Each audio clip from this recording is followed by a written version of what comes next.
Hey everyone, I'm Lux, and this is True Crime with Lux.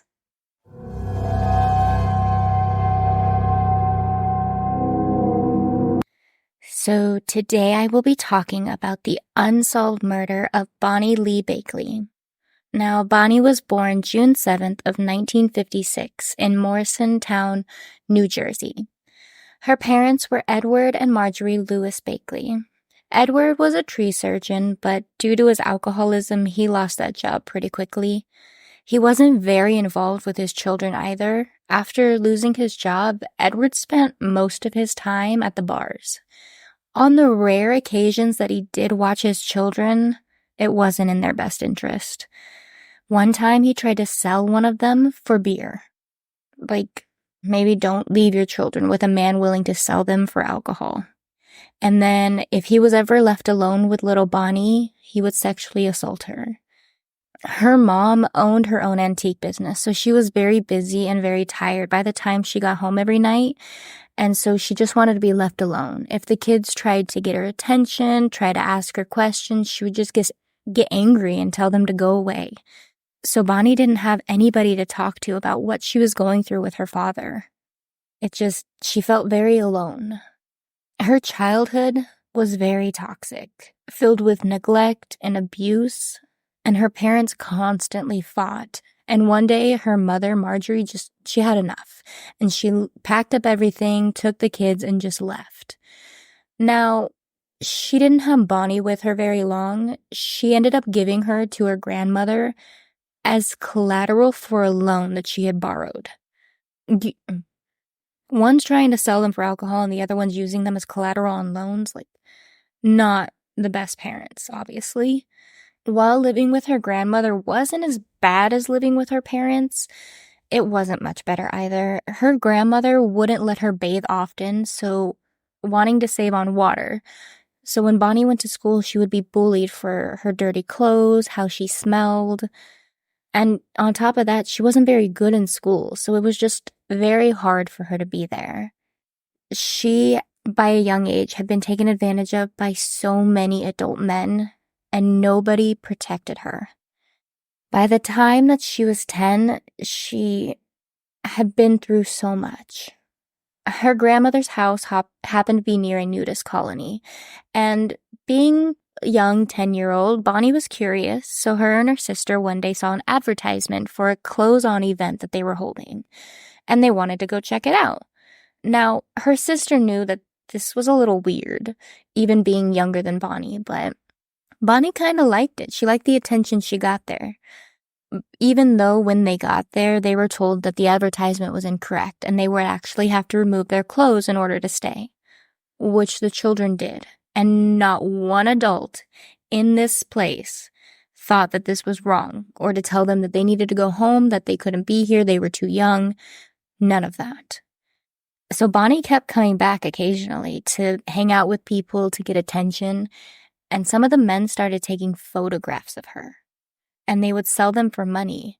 And still, nobody said anything about how wrong this was. It's very frustrating. By the age of 16, Bonnie was done with New Jersey. She was ready to go out on her own, chase her own dreams. She wanted to be famous. And didn't have a lot of money, so instead of going to Hollywood like most people would do, she went to the closest place she could afford, which was New York City. When she got there, she found a modeling school and enrolled under the name Lee Bonnie. She got a couple modeling jobs and was an extra in a couple of not-so-known movies, but she wasn't making nearly as much money as she thought she would. So she decided that she would just, instead of being famous, she would find a way to be rich. She started her own business selling nude photos of herself, and she would post ads, and the men who answered, she would send them photos for money. She would make up fake stories like she needed the money for college, and when these men would ask to meet with her in person, she'd have an excuse of, oh, I have classes, oh, I don't have enough money to visit you, and if they sent her the money to visit him, she would then ghost them. She would get their money and then disappear. They would never hear from her again. And she really built this business and made a lot of money doing it all on her own and learning what different people were interested in. And she was able to conform to that, to become people's fantasies. She created a lot of aliases, and it would cause her to have some trouble with law enforcement. In 1989, she was fined for drug possession. Then in 1995, she wrote some bad checks and got another fine and some community service. By 1998, she was arrested in Arkansas. She had IDs, social security cards on her that had all different names. So she got a 3-year probation for fraud. She could not leave the state of Arkansas because of this. So over time, Bonnie had a few marriages, and by a few, I mean she had about 10 marriages. Most were annulled soon after, but still, that's a lot of marriages to go through. Now, these marriages were pretty much all a scam. She would either steal all their money and run away, or if the men found out what she was going to do, they would leave her. Her first marriage was in 1971 to Evangelos Polokis. The marriage was for his green card, and the two had met while they were modeling, and Bonnie thought that he had a lot of money, so you know what? Yeah, I'll marry you to get you a green card. After they signed the marriage license, Bonnie disappeared with all of his money, and she didn't come back till after he had been deported, and so their marriage could be annulled. In 1975, Bonnie married again to a man named Paul, who also happened to be her cousin. They had 2 children together, and Paul was mainly the person who raised the children while Bonnie was working on her business.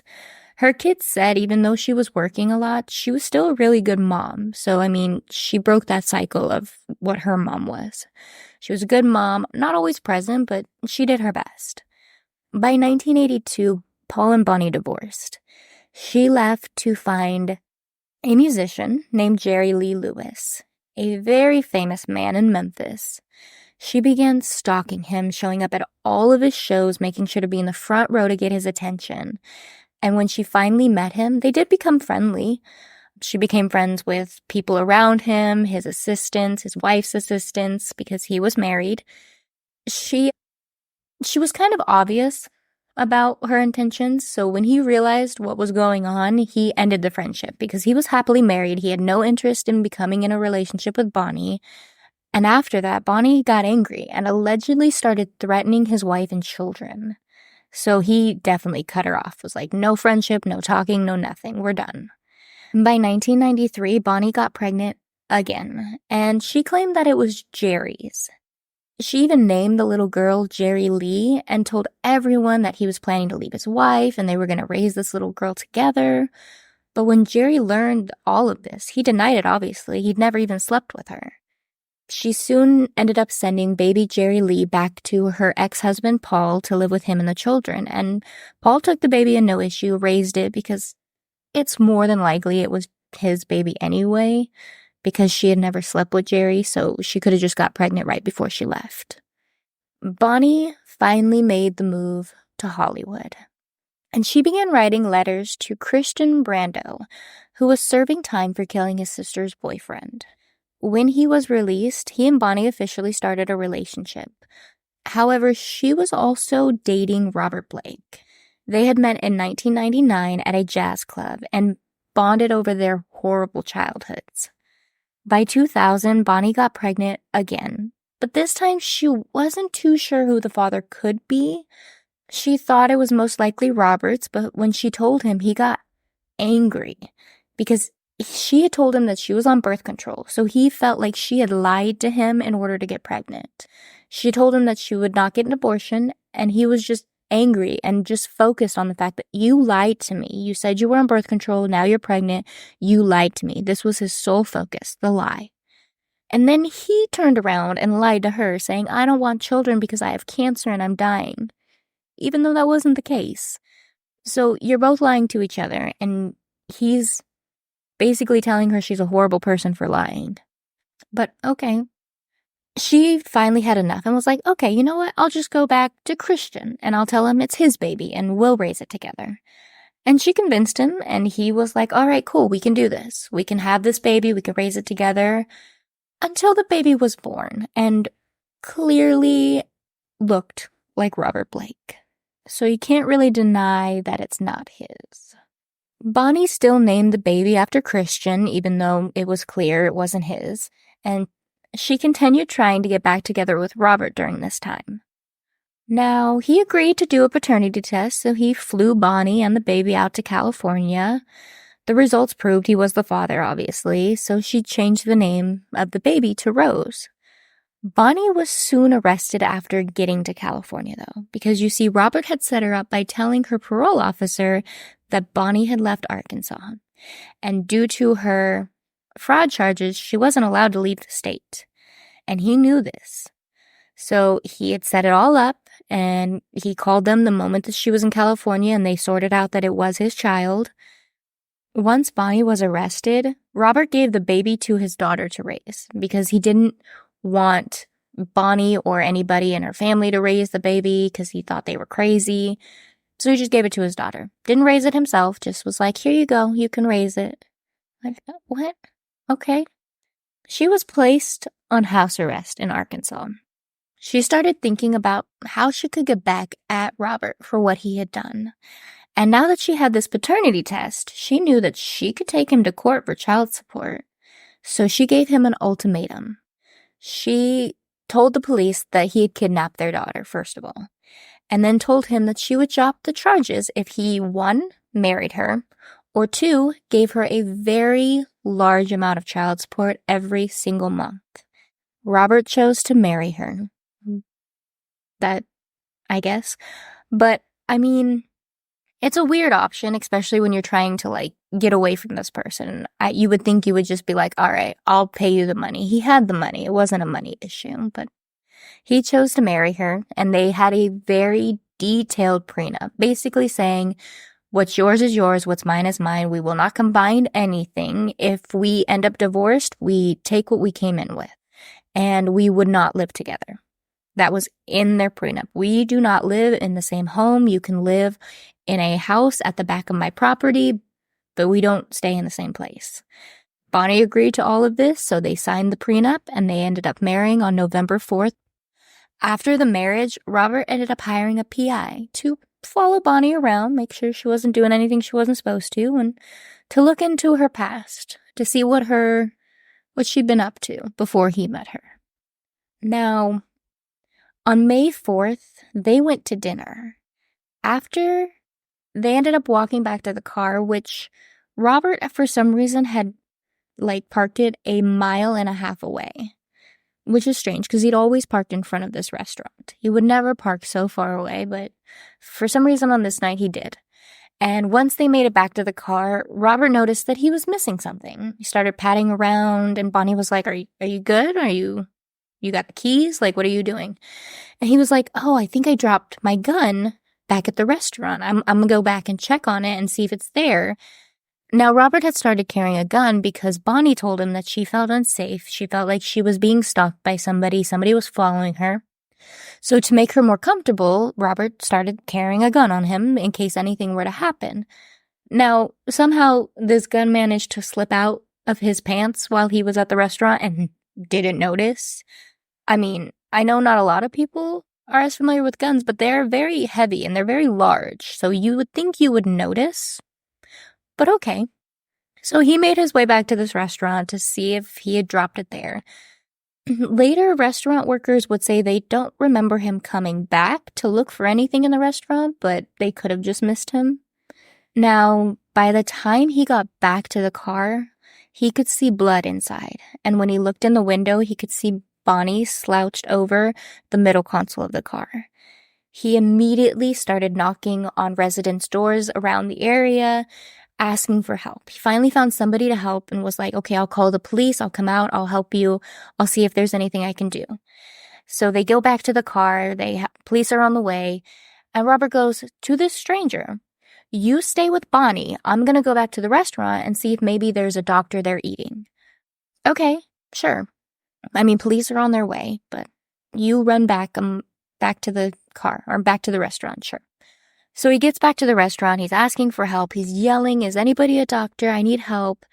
And then he decides to just take a breather for a minute. He has some water, he just kind of gathers himself. For all you know, your wife is dead, or bleeding out and almost dead, and you're just gonna take a moment to yourself. Have some water, catch your breath. No hurry. Okay. First responders, when they got there, they could tell that she wasn't gonna make it from her injuries. Bonnie had been shot twice. Once in her right cheek and once in her shoulder.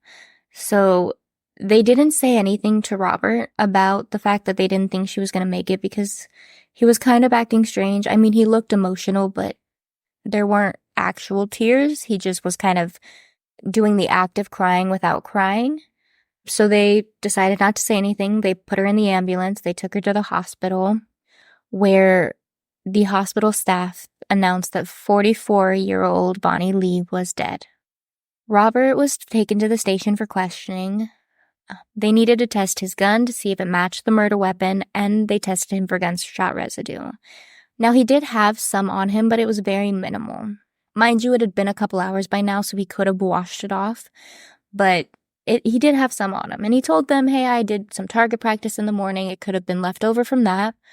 But they still got a weird feeling that he was somehow involved.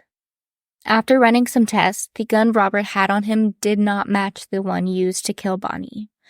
Over the next few days, investigators were able to figure out that the type of gun used was a 9mm, and they did end up finding it in the dumpster next to the car. They weren't able to get much evidence off of it, though, due to the serial number being scratched off, and somebody had wiped it down with oil before throwing it away. So there were no fingerprints, no DNA, nothing. They soon had a search warrant for Robert's house that they presented to him along with the whole property, since Bonnie's house was on the property.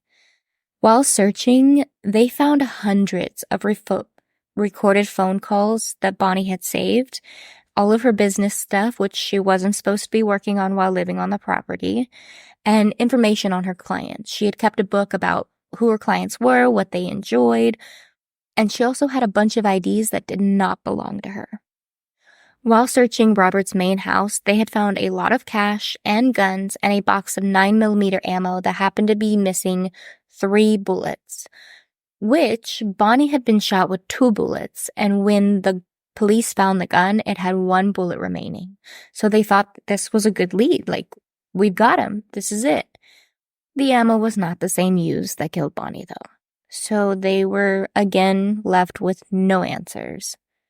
They still believed that Robert had something to do with this, though. It didn't make sense. The parking far away, the reason for leaving her all of a sudden, coming back, finding her shot, like, it all just didn't seem right. It's like he had to be involved, but they had to find something concrete to make him be a reasonable suspect, to be able to take him to court.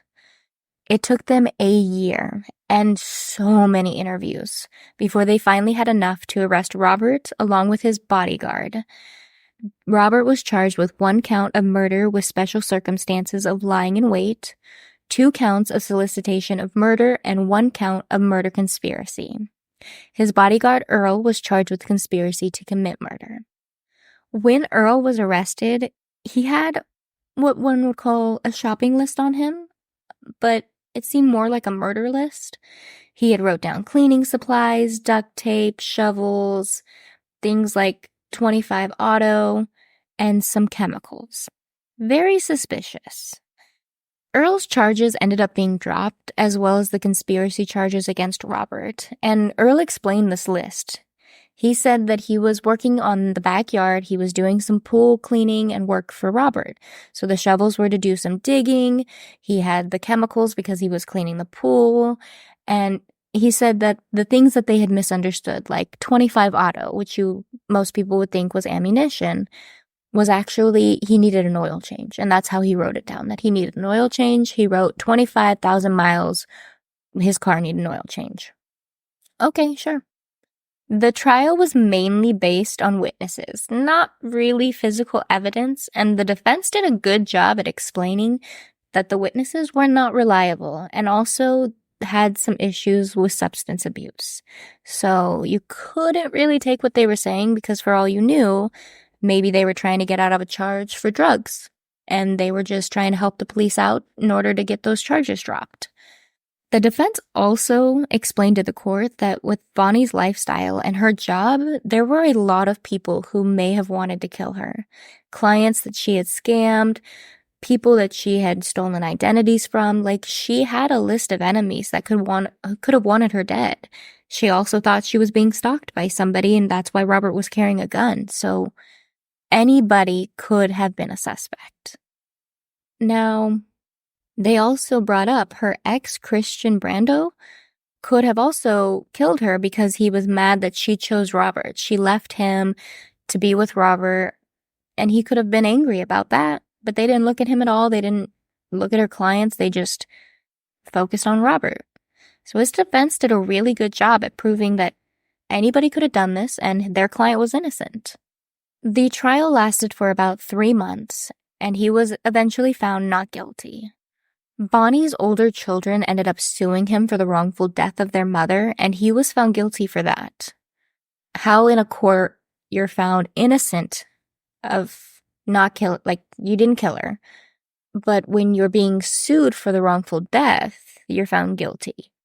So he was ordered to pay the children $30 million. He later took them back to court and ended up paying about half of that to them. Now, Bonnie Lee's case is still technically unsolved because no one has been charged for her murder. And with the many possibilities of who may have done it and why they could have done it, we may never know for sure who shot her. It's just one of those things that there were so many possibilities because she had so many clients and she had scammed so many people. I don't know if this one will ever be solved. I hope so, but it's not looking like it so far. I want to thank you all for joining me today, and please don't forget that you can now watch these episodes on my Patreon. Please remember to like and follow the podcast wherever you're listening. Go follow me on Instagram. And I really hope everybody has a great day and you all stay safe, and I'll be talking to you next week.